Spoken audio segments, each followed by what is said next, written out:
नमस्कार, आप देख रहे हैं स्पेशल रिपोर्ट और आपके साथ में विजेंद्र सोलंकी। सुबह एक तरफ विघ्नहर्ता गणपति बप्पा का जन्म और दूसरी तरफ टैरिफ की शुरुआत। क्या ये टैरिफ के बाद भारत के स्वर्णिम अध्याय की शुरुआत है या फिर समस्या की शुरुआत? वैसे तो इतिहास गवाह है, जब जब अमेरिका ने भारत को कमजोर करने की साजिशें रची, तब तक भारत मजबूती से उभर कर आया है। अमेरिका ने भारत को मिलने वाला लाल गेहूं रोका तो भारत खेती में आत्मनिर्भर हो गया और ग्रीन रिवॉल्यूशन लेकर आया। अमेरिका ने परमाणु हथियार बनाने से रोकने के लिए प्रतिबंध लगाए तो भारत न सिर्फ परमाणु संपन्न देश बना, बल्कि दुनिया के 5 सबसे ज्यादा परमाणु हथियारों की लिस्ट में शामिल होने वाला देश बन गया। अब अमेरिका टैरिफ के जरिए भारत को कमजोर करने की साजिश रच रहा है, तो यकीनन मानिए भारत इससे उभरकर फिर से दुनिया के सामने नजीर बनेगा। लेकिन वर्तमान में 50% टैरिफ का भारत को क्या नुकसान होगा, किसकी सेक्टर को ज्यादा नुकसान होगा, कुल कितना व्यापार और रोजगार संकट में है और भारत की इससे निपटने की क्या तैयारी है, आपको बताएंगे। भारत पर 50% टैरिफ, इसका असर भी और इससे पैदा हो रहे अवसर भी क्या होने वाले।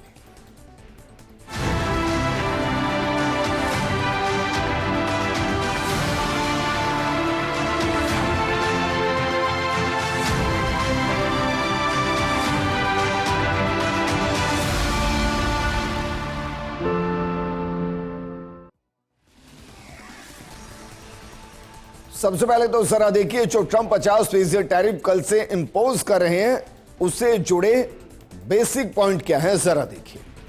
अगर शुरुआत करें तो समझिए, ट्रंप का 50% टैरिफ लागू होगा 27 अगस्त यानी कि कल से सुबह 9:31 पर भारत के टाइम के हिसाब से। इसका सीधा असर क्या पड़ेगा? 20 से 25 बिलियन डॉलर का व्यापार इससे सीधा सीधा प्रभावित होगा।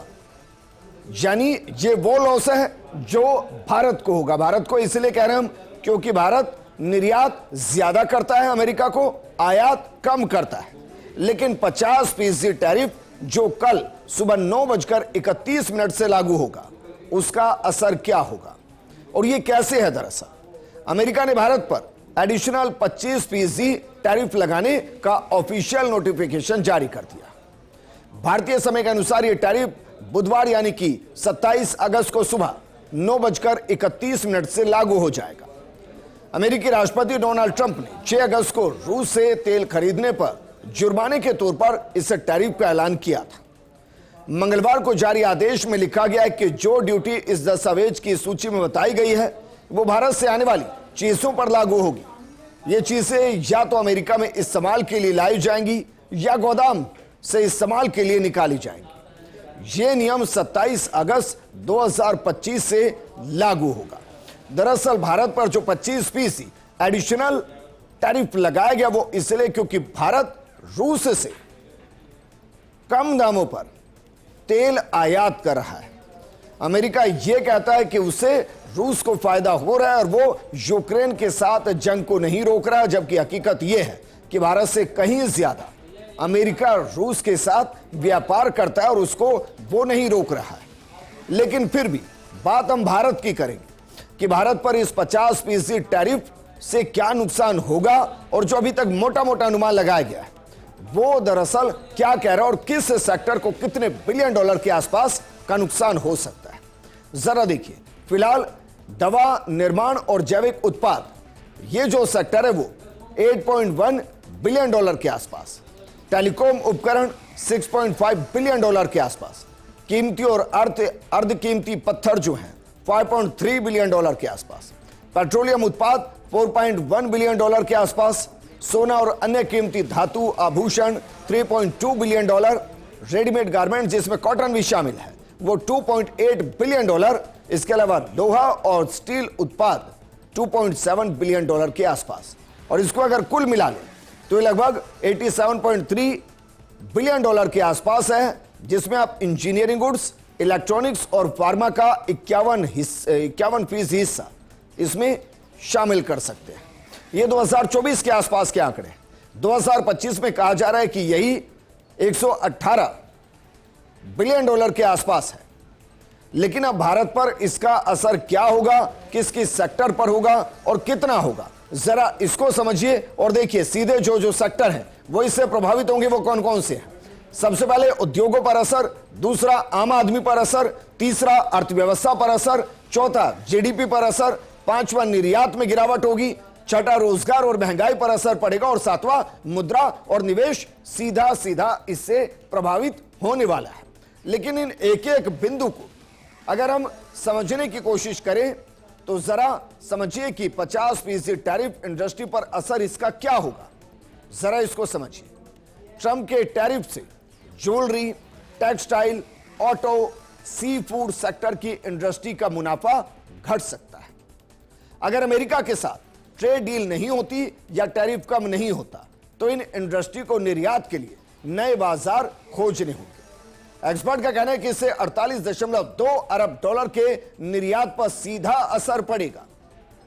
अमेरिका के इस टैरिफ का असर आईटी, फार्मास्यूटिकल और इलेक्ट्रॉनिक इंडस्ट्री पर नहीं होगा, क्योंकि अभी तक इलेक्ट्रॉनिक सेक्शन 232 के तहत छूट मिली हुई है। लेकिन जरा समझिए, हमने आपको शुरुआत में क्या बताया कि टैरिफ के जरिए जो आईटी है, फार्मास्यूटिकल है और इलेक्ट्रॉनिक इंडस्ट्री है, इसकी सारी भारतीय निर्यात में कितनी भूमिका है, 51%। यानी कि अभी भी 51% पर कोई टैरिफ नहीं है, कोई एडिशनल टैरिफ नहीं है। टैरिफ जो है 49 पर है। इनमें जो इलेक्ट्रॉनिक सेक्शन 232 है उसके तहत छूट मिली हुई है। जब तक इसकी घोषणा नहीं होती तब तक अमेरिका को एप्पल, सैमसंग जैसे स्मार्टफोन के निर्यात पर कोई असर नहीं पड़ेगा। वहीं फार्मा पर मौजूदा टैरिफ 0 है। अमेरिका डर गया, उसको पता है कि अगर इस पर टैरिफ लगाया तो अमेरिका के अंदर ही जेनेरिक दवाएं जो भारत से पहुंची है वो वहां महंगी हो जाएगी, जो कॉमन मैन से सीधी जुड़ी। लेकिन साथ के साथ ट्रंप ने क्या कहा, ट्रंप ने कहा कि 18 महीने में 150% और बाद में 250% टैरिफ की धमकी देते हुए कहा कि इतना कर दो। जब तक ये लागू नहीं होता तब तक छूट मिलती रहेगी। आईटी इंडस्ट्री सर्विस सेक्टर का पार्ट है, इसलिए वो भी इस 50% टैरिफ के दायरे में नहीं आता है। तो इन सेक्टर की हम बात ही नहीं करेंगे, हम बात करेंगे उन सेक्टर की जिन पर सीधा असर है। तो सबसे पहले कॉमन मैन की बात करते हैं। आम आदमी पर क्या असर पड़ेगा। भारत से अमेरिका को सबसे ज्यादा ज्वेलरी, कपड़े, मशीनरी और केमिकल एक्सपोर्ट किए जाते हैं। 50% टैरिफ से अमेरिका में ये चीजें महंगी हो जाएंगी, वहां से ऑर्डर मिलने कम हो जाएंगे। ऑर्डर कम होने से कंपनियों को अपना प्रोडक्शन घटाना पड़ेगा या एक नया बाजार ढूंढना पड़ेगा। हालांकि मानकर चल रहे हैं कि भारतीय इन्वेस्टर्स और भारतीय कंपनियां, क्योंकि उनको पता है कि अमेरिका ये कर रहा है, तो उन्होंने प्लान बी पर काम किया होगा और बाकी इन्वेस्टर्स के साथ साथ उन देशों तक अपनी सप्लाई को बढ़ाया गया होगा जहां उनकी नीड को हमारी सप्लाई बीट कर सके। लेकिन फिर भी अगर अभी के लिए ऐसा नहीं तो प्रोडक्शन घटाना पड़ेगा और इससे छटनी होगी, यानी कि इन सेक्टर्स में नौकरियां जाने का खतरा हो सकता है। हालांकि कितनी नौकरियां जाएंगी इसका अंदाजा अभी लगा पाना बेहद मुश्किल है। लेकिन जीडीपी पर इसका क्या असर पड़ेगा यह भी जरा देखिए। भारत का अमेरिका को कुल जो निर्यात है वो जीडीपी का सिर्फ 2% है, तो बहुत ज्यादा फर्क तो पड़ना नहीं। लेकिन फिर भी एचडीएफसी बैंक और बाकी बैंक के मुताबिक जीडीपी ग्रोथ को 0.2 से 0.6% तक नीचे खींच सकता है ये जो टैरिफ का खेल चल रहा है। मूडीज ने कहा कि फाइनेंशियल ईयर 2026 में ग्रोथ 6.3% से घटकर 6% के आसपास रह सकती है, यानी कि 0.3% की गिरावट हो सकती है। हालांकि फिच रेटिंग ने इसे मामूली जोखिम बताया, क्योंकि भारत की अर्थव्यवस्था घरेलू मांग पर ज्यादा निर्भर है और अगर भारत अपने प्रोडक्शन के लिए एक सप्लायर ढूंढता है और एक कंज्यूमर ढूंढता है तो अमेरिका के इस टैरिफ का बहुत ज्यादा असर नहीं पड़ना है।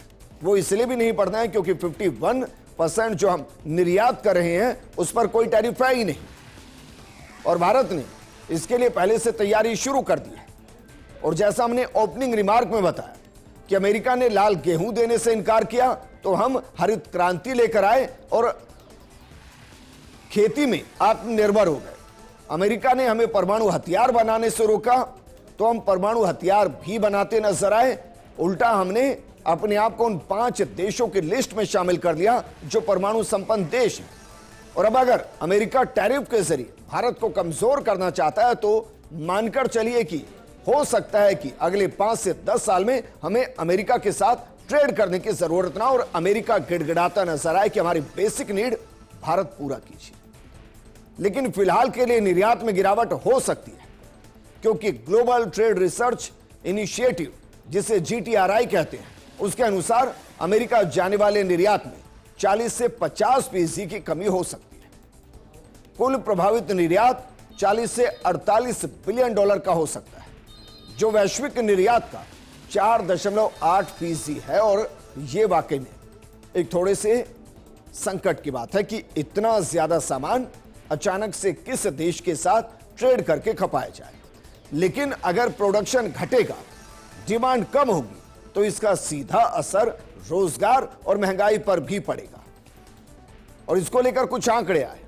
लेबर इंटेंसिव सेक्टर जैसे टेक्सटाइल में लाखों नौकरियां खतरे में हो सकती है। टैरिफ का असर अमेरिकी उपभोक्ताओं पर भी बोझ डालेगा, क्योंकि भारतीय सामान अमेरिका में महंगे हो जाएंगे और इससे वैश्विक सप्लाई चेन प्रभावित होगी। और दुनिया भर के अंदर दो चीज हो सकती है, एक तरफ महंगाई बढ़ सकती है और दूसरी तरफ दुनिया भर के देशों की अर्थव्यवस्था में मंदी के बादल मंडरा सकते हैं। लेकिन इसका असर ये जो हम पीछे डॉलर और रुपए दिखा रहे हैं, इस पर भी पड़ेगा, यानी कि मुद्रा और निवेश पर भी पड़ेगा। रुपए में कमजोरी और विदेशी निवेश में कमी इसके बाद संभव हो सकती है। हो सकता है कि कुछ बेसिक पॉइंट रुपए डॉलर के मुकाबले कमजोर महसूस हो। हालांकि जिस तरीके से रूस के साथ भारत फिलहाल ट्रेड कर रहा है, वहां की लोकल करेंसी में इस तरीके से ब्रिक्स देश कोशिश करें कि वो अपनी लोकल करेंसी के साथ ट्रेड करें। अगर ऐसा होता है तो दुनिया की डॉलर पर निर्भरता कमजोर होगी, कम होगी, और उससे डॉलर के दाम कम होंगे और जो करेंसियां देशों की, अलग अलग देशों की है, वो अपने आप में मजबूत होगी। लेकिन जो ये कहा जा रहा है कि रुपए में कमजोरी होगी, RBI गवर्नर संजय मल्होत्रा ने बताया कि प्रभाव न्यूनतम होगा, यानी कि एकदम मिनिमम होगा। बातचीत से इसे कम किया जा सकता है, इसकी कोशिश की जा रही है। लेकिन इससे इतर टेक्सटाइल और अपैरल पर टैरिफ का असर क्या पड़ेगा, जरा इसको समझिए एक एक करके। अलग अलग सेक्टर में हम बता रहे हैं कि कुल निर्यात भारत कितना करता है और उस कुल निर्यात में कितनी गिरावट संभव है, और उसके नजरिए से देखें तो कितना नुकसान संभव और इससे कितने लोग प्रभावित हो सकते हैं। एक एक सेक्टर को जरा खंगालते हैं। देखिए जरा, शुरुआत करते हैं टेक्सटाइल और अपैरल पर टैरिफ का असर क्या होगा। कुल निर्यात जो भारत करता है वो 10 से 12 बिलियन डॉलर के आसपास करता है। अगर बात की जाए गिरावट की तो 30 से 40% के आसपास इसमें गिरावट संभव है।